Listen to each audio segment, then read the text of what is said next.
महाराष्ट्र नवनिर्माण सेनेचे अध्यक्ष आदरणीय राजसाहेब ठाकरे यांना भेटण्यासाठी आणि त्यांचे आशीर्वाद घेण्यासाठी या ठिकाणी मी शिवतीर्थावर आलो होतो। आपल्या सर्वांना माहिती आहे, आदरणीय राजसाहेब ठाकरे यांनी महायुतीला आणि माननीय पंतप्रधान नरेंद्र मोदीजींना बिनशर्त पाठिंबा गुढीपाडव्याला घोषित केला होता आणि म्हणून महायुतीचा उमेदवार म्हणून या ठिकाणी मी त्यांचा आशीर्वाद घेण्याकरता उपस्थित होतो। आणि आपल्या सर्वांना माहिती आहे, हा दक्षिण मध्य लोकसभा मतदारसंघ आहे आणि या दक्षिण मध्य लोकसभा मतदारसंघामध्ये आदरणीय राजसाहेब ठाकरे यांचं या ठिकाणी वास्तव्य आहे। ही पण माझ्या दृष्टिकोनातून एक अभिमानाची गोष्ट आहे।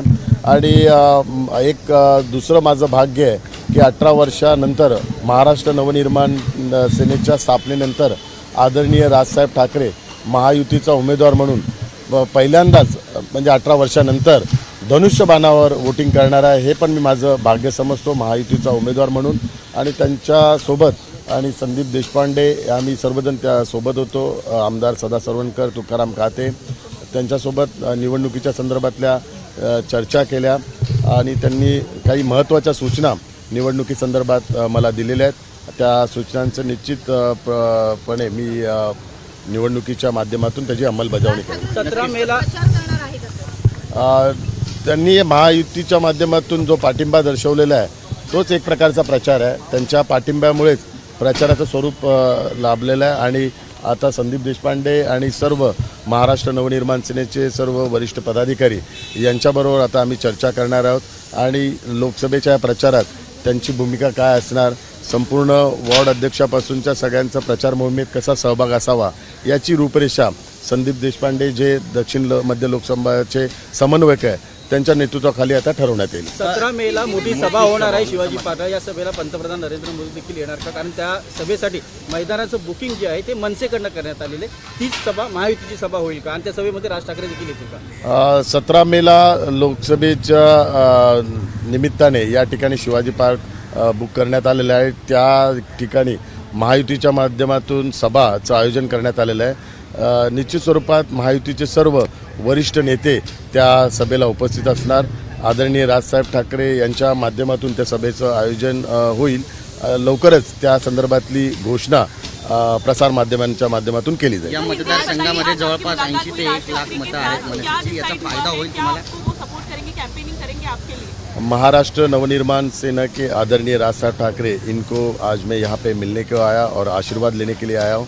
आप सभी को पता है, गुड़ी पाड़वा के दिन माननीय राज साहब ठाकरे इन्होंने महायुति को और माननीय पंतप्रधान नरेंद्र मोदी जी के नेतृत्व को बिनशर्त वहाँ पे पार्टी सपोर्ट डिक्लेयर किया हुआ है और इसके लिए मैं उनका आशीर्वाद लेने के यहाँ पे उपस्थित हूँ। और मैं खुद को भाग्यशाली भी समझता हूँ कि दक्षिण मध्य साउथ सेंट्रल कॉन्स्टिट्यूंसी में उनका घर है, शिवतीर्थ यहाँ पे है।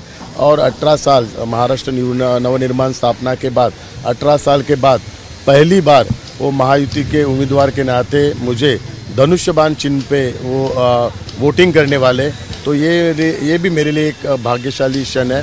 तो और महायुति में मनसे का साथ मिलने की वजह से महायुति की ताकत बढ़ी है और दक्षिण मध्य इस चुनाव क्षेत्र में मनसे की पदाधिकारी, मनसे के कार्यकर्ता और राज साहब ठाकरे जी के समर्थक यहाँ पे भारी संख्या में, तो उनका भी समर्थन मुझे मिलने की वजह से मुझे हमारी भी ताकत बढ़ी है और भविष्य में हम सब साथ में काम करेंगे। नरेंद्र मोदी इनके साथ एक ही स्टेज पर राज ठाकरे दिखाई देंगे कि शायद आप आउटसाइडर हैं, तो उनको एक्सप्लेनेशन देना पड़ा कि आप कॉन्स्टिट्यूशन में आउटसाइडर नहीं हो। डू यू थिंक कि वो आउटसाइडर है मुंबई साउथ सेंट्रल कॉन्स्टिट्यूएंसी के?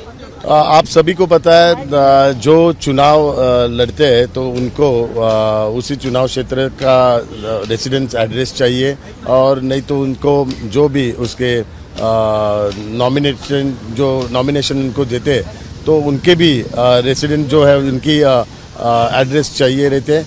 तो अनिल देसाई इस चुनाव क्षेत्र में रहते नहीं है, वो साउथ मुंबई में रहते हैं। इसके लिए लोग उनको पूछ रहे हैं कि आप इस कॉन्स्टिट्यूंसी में न रहते हो, यहाँ पे क्यों इलेक्शन में खड़े हो। त्यांच्या ज्या सभा होत आहेत त्याला देखील गर्दी कमी पाहायला मिळते। महायुति के रैली में राज ठाकरे दिखाई देंगे। 17 तारीख को रैली अपेक्षित है जहां पर नरेंद्र मोदी भी मौजूद रहेंगे। महायुति को आदरणीय राज साहब ठाकरे ने जो सपोर्ट डिक्लेयर किया है, तो भविष्य में महायुति के जो भी चुनाव रैली हो या चुनाव की प्रक्रिया हो वहाँ में मनसे के माध्यम से आदरणीय राज साहब ठाकरे जी के मार्गदर्शन से मनसे के नेता भी उपस्थित रहेंगे और वो स्वयं भी उपस्थित रहेंगे। आगे की जो नीति है, चुनाव की नीति है, वो भारतीय जनता पार्टी, राष्ट्रवादी, शिवसेना के सभी वरिष्ठ नेता है वो तय करेंगे। सर, ईशान्य मुंबईत काल एक महायुतीचा मेळावा होता आणि त्या मेळाव्यात बाळासाहेब ठाकरे आणि आनंद दिघे यांचे फोटो नसल्याने गाडा झाल्याची माहिती जी आहे ती समोर आली। त्याचे स्थानिक व्हिडिओ आमदारांनी समाज माध्यमांवर व्हायरल होताना त्यावर आक्षेप घेतला। नाही, काल जो प्रकार झाला त्यात मी त्यातले महायुतीचे उमेदवार मिहीर कोटेचा यांच्याशी रात्रीच बोललो। काही गैरसमजुतीतून हा प्रकार झाला, भविष्यात असा कुठलाही प्रकार होणार नाही, कारण महायुतीचे चारही पक्ष, शिवसेना, भारतीय जनता पार्टी असेल, राष्ट्रवादी असेल, RPI आणि आता मनसे, या सर्व पक्षांचा सन्मान राखला जाईल आणि सर्वांना विचारात घेऊनच सर्व कार्यक्रम आणि ज्या सभा आहेत त्या आयोजित केल्या जातील। धन्यवाद। रत्नागिरी सिंधुदुर्ग की सीट पर आप लोगों ने कुर्बानी दी है, अब साउथ मुंबई की सीट और नासिक की सीट है, उस पर भी कुर्बानी दी जाए, इस तरह की महायुति करने सदस्य कह रहे, क्या शिवसेना तैयार है इसके लिए? शिवसेना ने कहाँ पे भी कुर्बानी नहीं दी है। शिवसेना के मुख्यमंत्री और शिवसेना के मुख्य नेता एकनाथ शिंदे साहब ने इसके पहले ही एक संकल्प किया था, निर्णय लिया था कि महाराष्ट्र में 45+ सीटें हम जीतेंगे। तो एक मुख्यमंत्री के नाते उनकी वो भूमिका थी, तो वो एक महायुति के भी प्रमुख है और महायुति के माध्यम से हम चुनाव लड़ रहे हैं। कोई भी व्यक्तिगत स्वार्थ इसमें नहीं देख रहा है, पार्टी का भी स्वार्थ नहीं देख रहा है। महायुति कैसे जीतेगी इसके बारे में हम लोग सब सोच रहे हैं।